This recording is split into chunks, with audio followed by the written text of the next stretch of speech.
So basically, coming into college and talking to my friend who's studying literature, and then trying to understand what feminism was the starting of me becoming into this feminist, liberalist kind of a person, activist kind of a person that I am.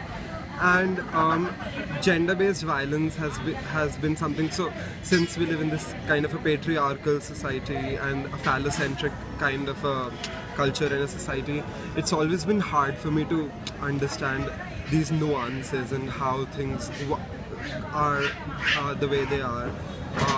So gender-based issues have always been something that I've really been close to. And I've always wanted to challenge them because they keep popping into my head as questions, and which I can't answer. And then the only recourse was to deal with it through something, through a project maybe. And Pratiti seemed like a great opportunity to do that, because it was exactly what I wanted to do. I've always wanted to do. Also the idea of making projects and working with people coming from different communities and all kinds of sexual minorities that are there was really appealing, because then I would be closer to my goal of dealing with gender and dealing with the binary, dismantling the binary basically.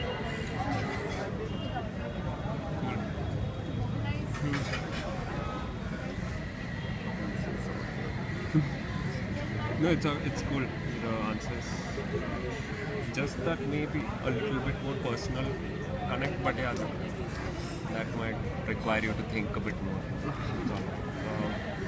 So whatever goal you entered Pratiti with, whatever you said, like, okay, Pratiti fit perfectly into what you wanted.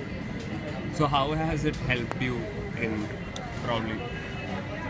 So I was talking to a friend this one day, and we decided that later in life, maybe 10 or 15 years from now, we'd like to open an NGO which deals with transgender and issues of transgender people, and then that of intersex people. Because then there's no, I personally feel, and I've done my research, and I personally feel that there's no recognition that's been given to intersex people whatsoever. So I have never met one intersex person in my life, and so just giving that recognition to somebody who does not feel in his shoes and wants to understand what he's going through, and if I'm able to do that in future, would be amazing. So that is one goal I also entered Pratiti with, and also that how I want to, how would I want to run an NGO, which should it be personalized, or how it should be, or should it be a proper institutionalized thing. And Pratiti and People for Parity, so how they run themselves and the kind of bonds and family kind of an environment they create has been really amazing for me actually, because so it doesn't feel like I'm talking to somebody. When I talk to Arushi or Aditya, it doesn't feel like I'm talking to somebody who's actually running an NGO, a non-profit organization, but it feels more like a family, it feels more like a community.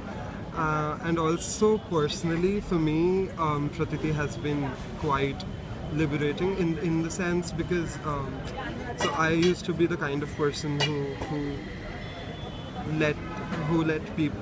So I used to let people affect things they say, or so I've been bullied sometimes and everything. So I used to let that affect me personally a lot. But then throughout this journey, what I've learned is, getting stronger personally. To even if you're in touch with your emotional side, it only helps you get stronger and not makes you weak. So that kind of a liberating thing has happened with me throughout this journey.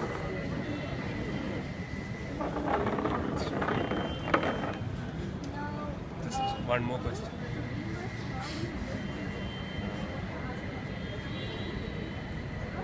Yeah, that's great. Okay. So now you're tackling a project as part of a group. Right. So what is that project about? And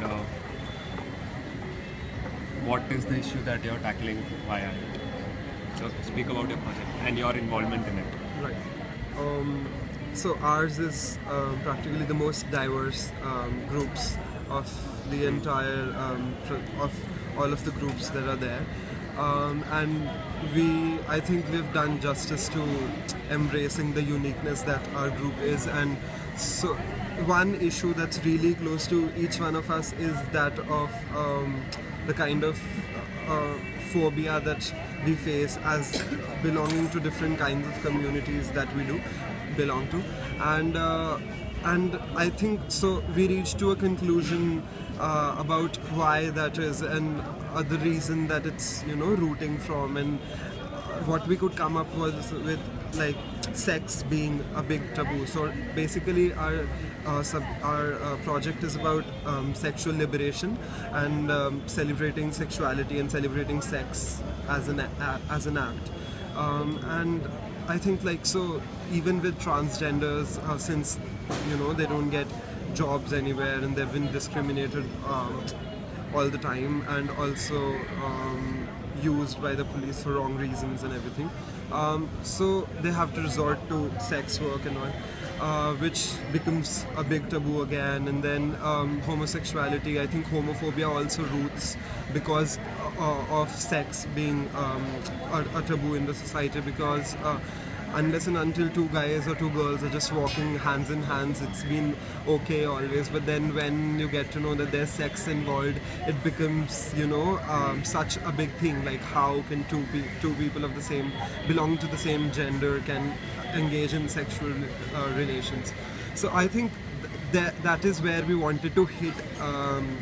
And I think we've been able to do that. So we've been wanting to celebrate that kind of sexual relations between any two people belonging to any gender or sexual identities. And we personally have. Okay, so I have conducted interviews. We've already interviewed like 3 transgender people and one cis straight girl who's also confused about her sexuality since. So it's been kind of really nice because getting to know these narratives from people and trying to understand how to weave that through our project and how we could help them and we could help the society at a large has been really nice. So I think it's going great. Thank you.